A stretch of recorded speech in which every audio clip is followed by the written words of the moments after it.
Good morning, everybody. One poor G at it again, at it again, at it again, at it again, at it again, at it again. One poor G, at it again, at it again, at it again, at it again. One poor G, here I come again.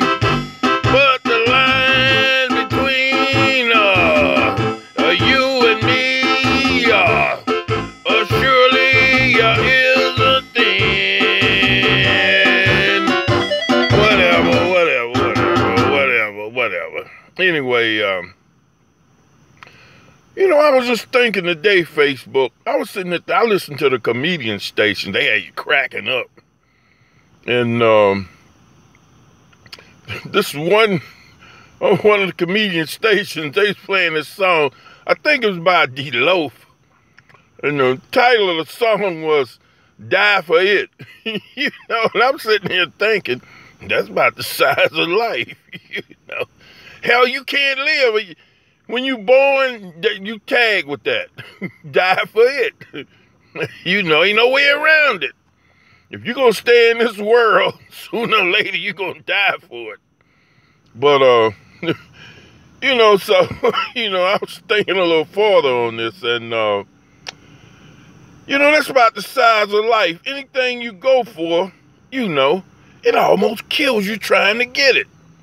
Go after a degree, especially if you try to be a doctor or something like that. Shoot, about 8 years of college, cutting up frogs and lizards, I didn't have the patience to try to be a doc. Probably didn't have the brains either. Excuse me. But like I say, anything you go for in this world, it takes devotion and conviction. And you got to put some time in. So don't get married. You don't want to put no time in, don't get married. Until death do us apart. It ain't funny, but that's how it works out sometimes. Some couples, they get so frustrated with each other, it might be a death do them apart deal. My wife, she not like that, though. My wife is, she's scared of guns, and I'm glad. She ain't in too much into that violent stuff, that death do us apart shit. My wife be going, I married her and I'm her husband, that's it. She ain't thinking about killing me or nothing. She don't call no damn police on me.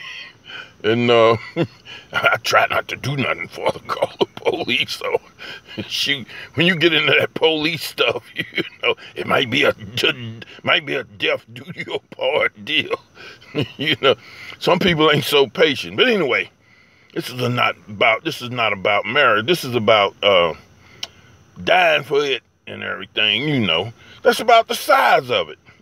I got a degree. I ain't bragging or nothing. I just got a little 4-year degree. After I got my 4-year degree, I said, I'm about to make me curse here. I said, F it. I don't want no more degrees. And I see these people, them real smart people. I got some nephews like that, I read, when I was in school, I would stay up all night studying. Go in and make a C on the test. Then I had these friends. They would study for an hour, go out and get drunk, come back in, barely get some sleep, sit up in class and nod taking the test and make a damn A. And I'd be going, what the hell is going on here? Shoot, so it's a difference in, sometimes, they had computers. They had the old 386 and the 486, which was slower computers and stuff like that. Then they got into the Pentiums and then the Pentiums 2 and all that. See, if you're running a Pentium 2 brain, you're going to remember stuff quicker than somebody running a 386. And I try to tell my wife that. My wife goes, "Are you smart, Grady? You make A's and B's." Yeah, but you don't know what I went through to make that A and B. You don't know what I went through.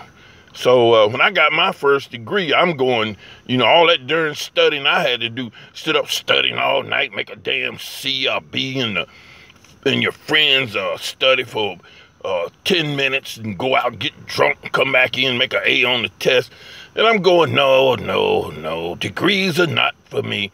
In fact, I was told by with the counselors when I was in high school, they said, "You're not 4-year material."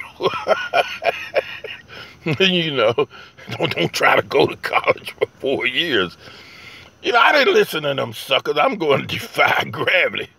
And but I tell you what, after I went for a 4-year degree, I said, them suckers, they was right.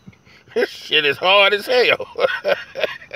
I had the most problem with English grammar and humanities, and English grammar used to kick my butt. And when I was in high school, shoot, I flunked 11th grade English grammar, and so I had to go to summer school to get passed on to the 12th grade. So when I got in college and got at English grammar and a foreign language, when I first went to school, I had to pass a foreign language.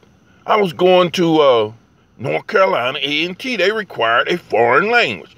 I must have took French 2 or 3 times and flunked it. And that's again when I said, them damn counselors was telling the truth. You're not 4-year material, Grady. But I didn't give up. I kept on kicking. So, I left A&T and I came to Morgan State. And when I got to Morgan State, they didn't require that you pass a foreign language. Boy, I was smiling like I don't know what. Only thing you had to pass at Morgan State was speech proficiency and writing proficiency, which I was pretty good at. You see me on Facebook all the time, rapping and doing verse and stuff like that, and with a little gift of gab. So when I got at Morgan, I didn't have to pass that no foreign language. Well, I was happy as a Mickey Mouse. But I wasn't always this guy that could get in front of people. I used to be shy. So when I had to, it was speech proficiency and writing proficiency, and you had to get up in front of people to make a speech. And that's when I'm going, them damn counselors was right in high school. You shouldn't even be trying to get a 4-year degree. So, well, anyway, let's going back to how bad do you want something? You might have to die for it. What about these police officers out here and these astronauts and stuff like that? You take the job as a cop. If that's not a die for your job, I don't know what to say. I mean, police getting shot all the time now, and now the public done turn against them and done demonize them and stuff and everything. They the first person they want to beat up on is a police officer. Even the police officer ain't guilty. Kill that cop. And the astronauts and those guys like the fighter pilots, you're going to get in a jet plane doing 1,000 miles an hour and get shot at. Come on now. If it ain't a die for a job, I don't know what is. I ain't getting in no jet and getting shot at. I don't even want to get in an airplane to ride. There's no way in the hell I'm going to get in one and get shot at. Excuse me. And the astronauts, I be going, the space shuttle went up and one of them blew up. Now, if that ain't a die for a job, I don't know what to say. And so when I see the space shuttle blowing up, I'm going nowhere in the hell. And then they get to talking about exploring Mars. That they say it's a 5-year trip out and a 5-year trip back, closed up in some man-made junk that might blow up or die for his job, And I'm going, no way. But it's a lot of people that are daredevils, and they take those to die for his type jobs, But that's the size of life. If you're a young person out there and whatever you want, you're gonna have to put in some time. and almost die for it, and scuffling and studying and all that. If you're not running a Pentium 3 or one of them fastest computers they got now, you might have a problem in school. Going back to the counselors. When I started trying to get my degree, that's the first thing I referenced back to. Them damn counselors was right. But I would say the hell with them. Maybe I'm not, but I'm going to keep on. I'm going to keep on. I'm going to keep on. And I kept on till I got my 4-year degree. Now, a die for your job. Well, like I say, you got that when you was born into this world. Because in order to live, you got to die for it. Like, die for it. You might have to die for it.